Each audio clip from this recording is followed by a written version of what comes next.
আপনারা সমস্ত দুর্নীতি আকাম কুকাম থেকে আপনারা সরে আসেন। নতুন ডিসি নিয়োগ দেওয়া, তাদের নিয়ে বিতর্ক, অবশ্যই যাহা রটে কিছু না কিছু ঘটে। মেধার পাশাপাশি যদি নৈতিকতা সম্পূর্ণ মানুষকে আমরা নিয়োগ দিতে পারি, তাহলে দেখা যাবে এই সেটআপটা ভেঙে নতুন যারা আসবে তারা সুন্দর একটি সমাজ আমাদেরকে উপহার দেবে। কিভাবে এটা লেনদেন হয়েছে, এর উৎসটা কোথায়, এটা খুঁজে বের করে সবাইকে শাস্তির আওতায় আনতে হবে।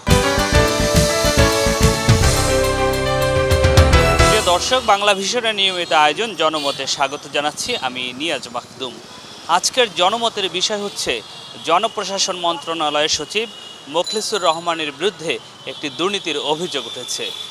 এই দুর্নীতির বিষয়ে সাধারণ মানুষ কি বলছেন, তারা কি অভিমত দিচ্ছেন, সেই বিষয়গুলো জানবো আজকে। চলুন জেনে আসি সাধারণ মানুষ তাদের মতামতে কি জানাচ্ছেন।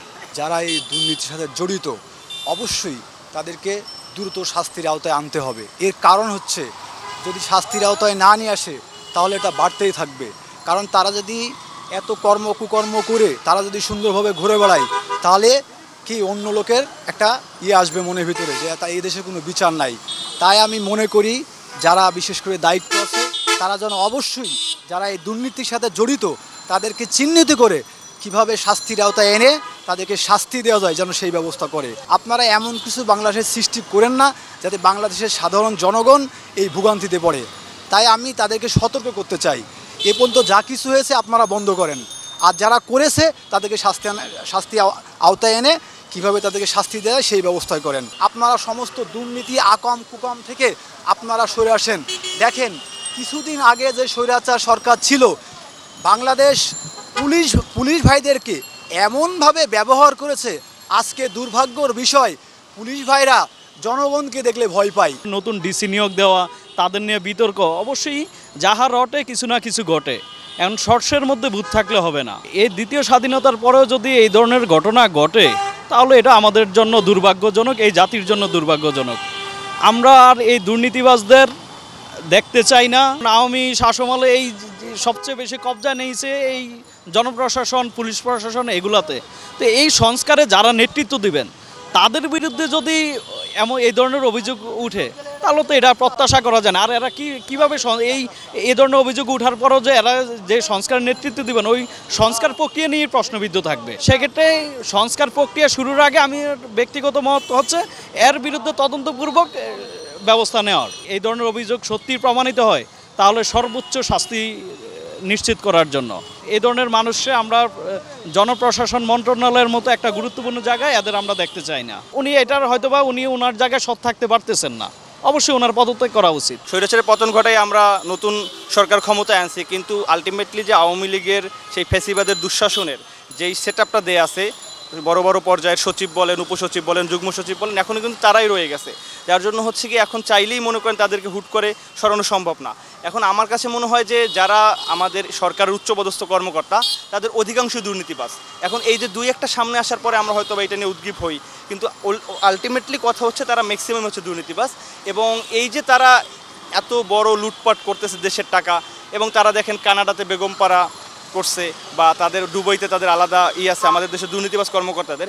এখন এইটার প্রভাব কিন্তু আলটিমেটলি সারা দেশেই পড়ে। ধরেন একজন ডিসি, উনি যখন একটা ঘুষ দিয়ে বিশাল অঙ্কের একটা ঘুষ দেওয়ার পর উনি সরকার একটা উচ্চপদস্থ কর্মকর্তা হবে, তারপর উনি চিন্তা করবে যে আমি আর কারো কাছে ধরা বাঁধা নাই, আমি এখন ইচ্ছা মতন লুটপাট করবো। তা আলটিমেটলি আমাদের যে প্রশাসনিক যে সিস্টেমটা আমাদের দেশের, এটা যদি উঁচু পর্যায় থেকে দুর্নীতি শুরু হয় তাহলে এইটার প্রভাব একদম মেম্বার থেকে শুরু করে ইউনিয়ন পরিষদের একটা সাধারণ মানুষ পর্যন্ত এটা ভোগ করে। এখন থেকে উচিত যারা বর্তমান নিয়োগগুলো আছে এই নিয়োগে মেধার পাশাপাশি যদি নৈতিকতা সম্পূর্ণ মানুষকে আমরা নিয়োগ দিতে পারি, তাহলে দেখা যাবে এই সেটআপটা ভেঙে নতুন যারা আসবে তারা সুন্দর একটি সমাজ আমাদেরকে উপহার দেবে। মোখলেস সাহেবের আমার কাছে যেটা মনে হয়, ওনাকে এখন উচিত যে উনি একজন দুর্নীতিবাজ কর্মকর্তা, এবং ওনাকে এখন উচিত সঠিক তদন্তের মাধ্যমে তার সমস্ত সম্পদ সরকার জব্দ করবে এবং ওনাকে আইনের আশ্রয়, আইনের কাঠামোতে যেভাবে বিচার প্রক্রিয়া সম্পন্ন করা সম্ভব সেভাবে বিচার হওয়া উচিত। শেখ হাসিনার আমল থেকেই এই দুর্নীতির মাধ্যমে সব নিয়োগ হয়েছে, এই কারণে এই ট্রেডটা এখনও চালু চায় না এরকম দুর্নীতির মাধ্যমে সারা বাংলাদেশের ডিসি বা ইউনো নিয়োগ হোক।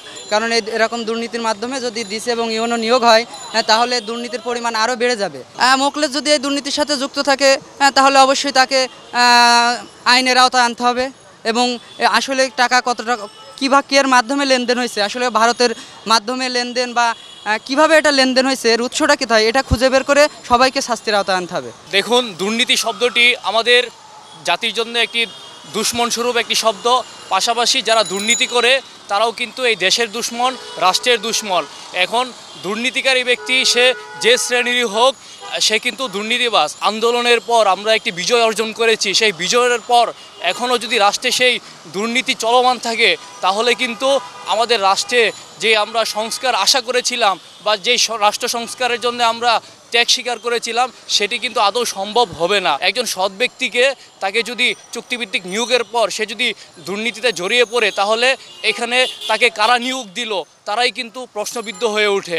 সুতরাং তাদের যে নিয়োগ দেওয়াটা, সে কোন ইস্যুতে বা কোন কারণে তাকে সৎ ব্যক্তি হিসাবে উল্লেখ করলো, সেটাও কিন্তু খতিয়ে দেখা দরকার। এই ধরনের লেজুর ভিত্তিক নিয়োগ থেকে দেশ যেন বেরিয়ে আসবে। জনপ্রশাসনের সচিব মোখলেসুর রহমানের বিরুদ্ধে যে অভিযোগ উঠছে, আমরা মিডিয়ার মাধ্যমে এটা অবগত হয়েছি এবং উনি যে আওয়ামী লীগের দোসর, তো এই ক্ষেত্রে আমি মনে করি যে তদন্ত সাপেক্ষে তার বিরুদ্ধে আইনানুগ ব্যবস্থা নেওয়া উচিত। যদি সে দোষী হয়ে থাকে, অবশ্যই তার বিরুদ্ধে ব্যবস্থা নেওয়া উচিত এবং তার বিরুদ্ধে যেহেতু অভিযোগ উঠছে, আমি মনে করি যদি তার সৎ সাহস থাকে তাহলে তাকে অবশ্যই পদত্যাগ করা উচিত। আমি মনে করি যে এই সরকারকে আগামীতে আরও যে কার্যক্রমগুলো আছে, যাদের নিয়োগ দেওয়া হবে তাদের পুঙ্খানুপুঙ্খভাবে তাদের সব কিছু যাচাই বাছাই করে নিয়োগ দেওয়া উচিত। সাধারণ শিক্ষার্থী থেকে শুরু করে সাধারণ জনগণ দুর্নীতি বাংলাদেশে দেখতে চায় না। সচিবালয়ের মতো জায়গায় এত বড় একটা দুর্নীতি, এটা সাধারণ মানুষ মাইনা নেবে না কখনো। এখন ওরকম ঊর্ধ্বতন জায়গায় যাদেরকে নিয়োগ দিছে, কারা নিয়োগ দিছে, কিভাবে নিয়োগ দিছে, যাচাই বাছাই ছাড়া, এটা একটা প্রশ্ন আছে। আমি মনে করি ম্যাক্সিমাম লোকজন আওয়ামী লীগের সাথে জড়িত ছিল, তারা আবার ওই যে মুখোশটা পাল্টায়া আবার নতুন যারা আছে এদের সাথে সম্পৃক্ত হচ্ছে। দুর্নীতিটা দুর্নীতির জায়গায় রয়ে গেছে, জাস্ট ওদের চেহারা পরিবর্তন হচ্ছে। আগে আওয়ামী সরকারের সুবিধা নিচ্ছে, এখন নতুন যারা আছে এদের কাছ থেকে সুবিধা নিতে যাচ্ছে। ডিসি, এসপি, ওসি এরা হইল একটা বিভাগ বা একটা জেলা বা একটা থানার প্রধান। এসব জায়গায় যদি দুর্নীতির মাধ্যমে নিয়োগ হয়, তাহলে তো ওই বিভাগটা, ওই জেলাটা, ওই থানাটা দুর্নীতিগ্রস্ত। ঊর্ধ্বতন কর্মকর্তারা যখন দুর্নীতি করে 5 কোটি টাকা দিয়ে যখন একটা জায়গায় নিয়োগপ্রাপ্ত হবে, তারা অবশ্যই ওই 5 কোটি টাকা উঠানোর জন্য মরিয়া হয়ে যাবে। তখন কিন্তু সাধারণ মানুষের কাছ থেকে এই টাকাটা উঠাবে। প্রিয় দর্শক, আপনারা শুনছিলেন বাংলা ভিশনের নিয়মিত আয়োজন জনমত। আজকের জনমতে সাধারণ মানুষ তাদের মতামত ব্যক্ত করেছেন। তারা বলছেন সরকারের যেসব কর্মকর্তা রয়েছে তাদের বিষয়ে তদন্ত করা উচিত, তারা দুর্নীতি পরায়ণ কিনা। যদি তাদের বিরুদ্ধে অভিযোগ প্রমাণিত হয়, অতি দ্রুত তাদেরকে সাসপেন্ড করা উচিত এবং নতুন যাদেরকে নিয়োগ দেওয়া হবে সেসব জায়গায় যাচাই বাছাই করে নিয়োগ দেওয়া উচিত এবং যাদের বিরুদ্ধে অভিযোগ উঠেছে তাদের বিরুদ্ধে ব্যবস্থা নেওয়ার কথাও বলেছেন। এই ছিল আজকের জনমত। আগামীতে নতুন কোনো বিষয় নিয়ে আবারও আপনাদের সামনে উপস্থিত হব। সেই পর্যন্ত ভালো থাকুন, সুস্থ থাকুন। আল্লাহ হাফেজ।